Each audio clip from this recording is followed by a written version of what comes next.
बिहारपुर हरी भरी वादियों और खेतों से घिरा एक ऐसा शांत और सुंदर गांव, जहां की सुबह चिड़ियों की चहचहाहट और किसानों की मेहनत से शुरू होती थी। इस गांव के लोग जितने सीधे थे, उतने ही दिल के साफ। दिन भर खेतों में पसीना बहाने के बाद शाम होते ही पूरे गांव की रौनक एक जगह सिमट जाती थी, और वो जगह थी किशन का ऑटो रिक्शा डोसा स्टॉल।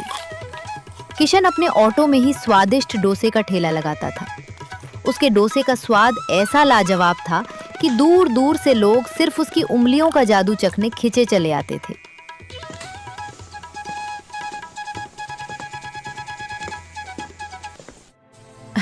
अरे किशन भैया, सच में आपके हाथों में तो जादू है।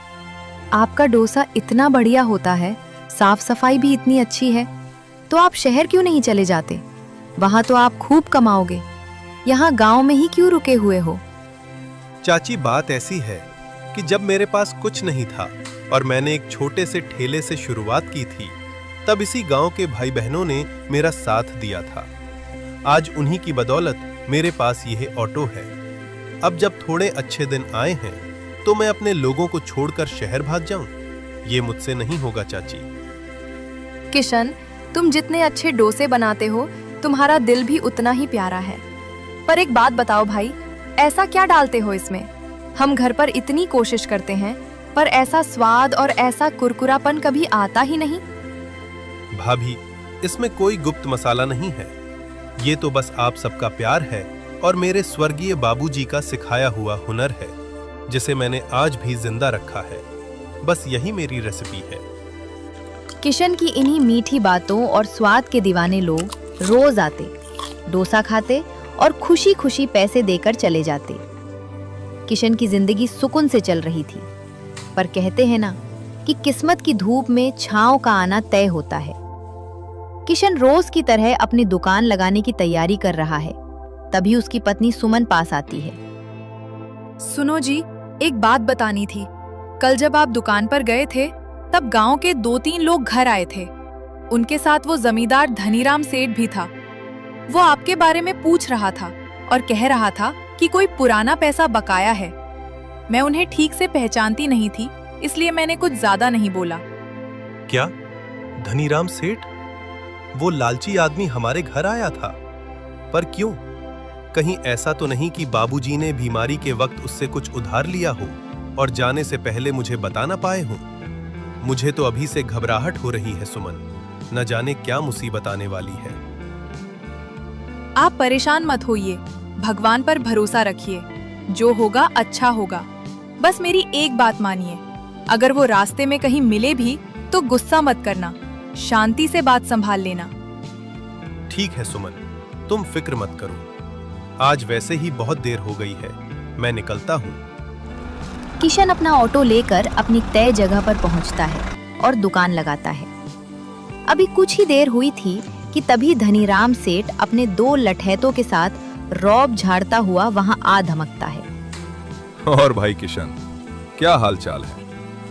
मैं ठीक हूँ सेठ जी, आप बताइए, हमारे गरीब खाने पर कैसे आना हुआ?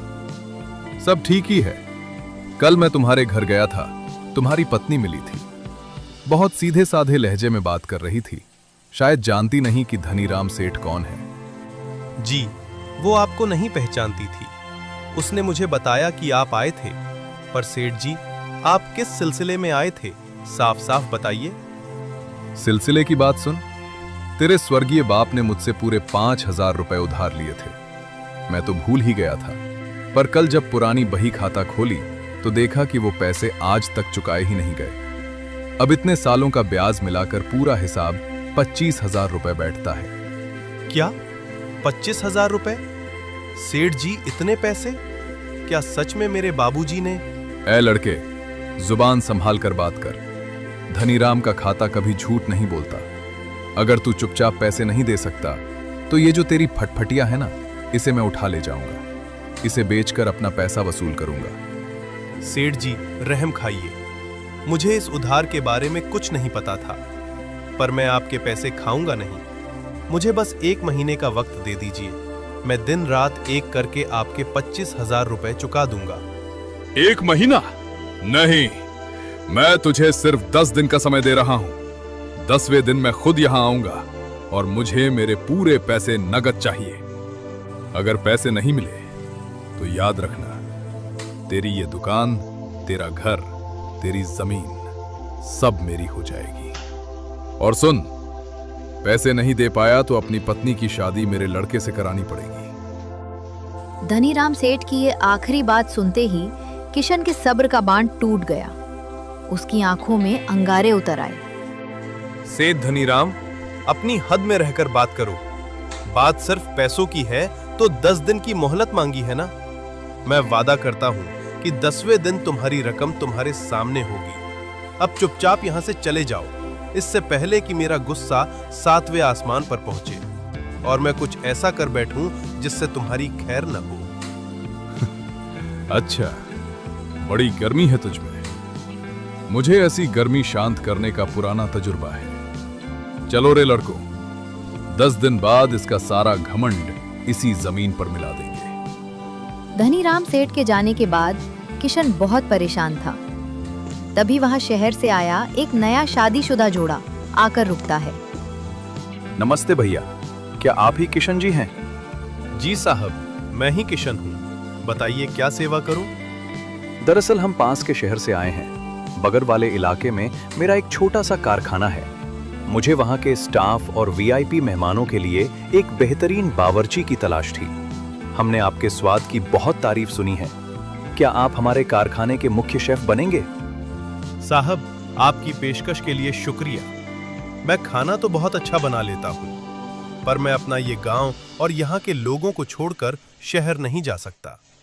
मुझे अपने इस छोटे से काम से बहुत लगाव है। अरे किशन जी, पैसों की चिंता मत करो। तुम जो मांगोगे वो मिलेगा।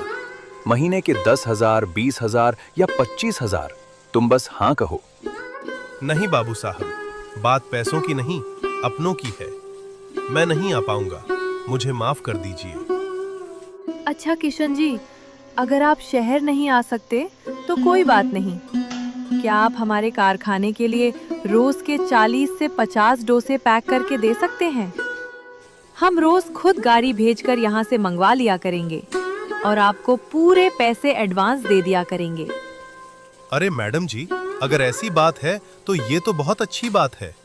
मैं रोज सुबह एकदम ताजा और गर्मा गर्म डोसा पैक करके यहीं तैयार रखूंगा। आपकी गाड़ी आकर ले जाया करेगी। चलिए, ये डील पक्की रही। पर इतनी बातें हो गईं, पहले हमें वो मशहूर डोसा खिलाकर तो देखिए कि स्वाद कैसा है। जी बाबूजी, अभी लाया। मैडम जी, आपके लिए भी। किशन फुर्ती से 2 प्लेट डोसा तैयार करता है। जैसे ही वो दोनों पहला निवाला खाते हैं, उनके चेहरे खिल उठते हैं। वाह किशन जी, सच में जैसा सुना था, स्वाद उससे भी कहीं ज्यादा लाजवाब है। आपकी तरक्की को कोई नहीं रोक सकता।